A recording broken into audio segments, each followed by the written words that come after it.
नमस्कार दोस्तों, आज हम बात करने वाले हैं टाइम ट्रेवल यानी समय यात्रा के बारे में। एल्बर्ट आइंस्टाइन की थ्योरी ऑफ रिलेटिविटी की खोज से बहुत पहले हिंदू ग्रंथों में समय यात्रा का वर्णन है। तो देखते हैं समय यात्रा से जुड़ी महाभारत की एक कहानी और समय यात्रा पे किए गए कुछ प्रयोग जो साबित करते हैं कि प्राचीन भारतवासियों को समय यात्रा की जानकारी थी।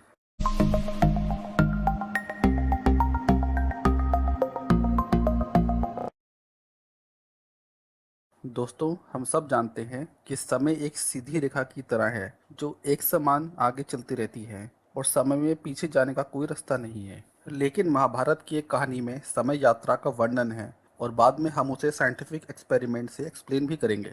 राज्य कौस्थली के राजा थे काकडुमी और उनकी पुत्री का नाम था रेवती।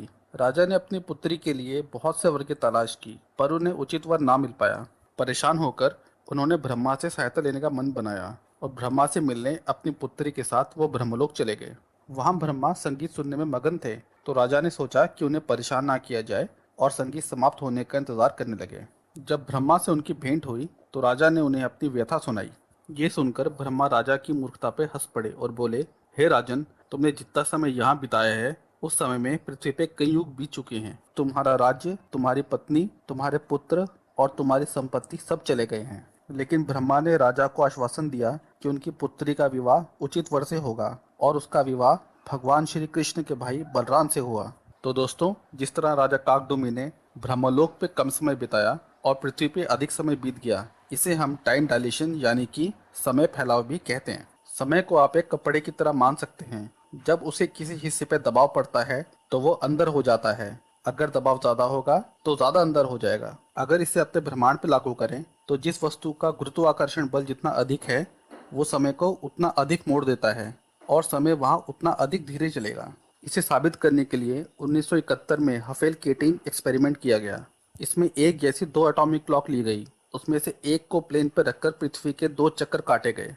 वापस आने पर जब दोनों क्लॉक्स का टाइम मिलाया गया तो जिस क्लॉक ने पृथ्वी के चक्कर काटे थे उसका टाइम थोड़ा सा ही सही पर कुछ नैनो सेकेंड्स पीछे हो गया था। यहाँ एल्बर्ट आइंस्टीन की थ्योरी ऑफ रिलेटिविटी और टाइम डायलेशन दोनों ही थ्योरीज प्रूफ हो गई और दुनिया भर के साइंटिस्ट ने उसे अपनी मान्यता भी दी। इसीलिए इंटरनेशनल स्पेस स्टेशन की घड़ी हर 6 महीने में 0.00 सेकेंड पीछे हो जाती है और उसका समय पृथ्वी की घड़ी के मुताबिक मिलाना पड़ता है। तो दोस्तों, यहाँ हमने देखा कि प्राचीन भारतवासियों को टाइम डायलेशन और समय यात्रा का ज्ञान था और इस बात को उन्होंने कहानियों के माध्यम से व्यक्त किया है। ऐसी और रोचक जानकारी के लिए हमारी वीडियो को लाइक कीजिए और चैनल को सब्सक्राइब कीजिए। धन्यवाद।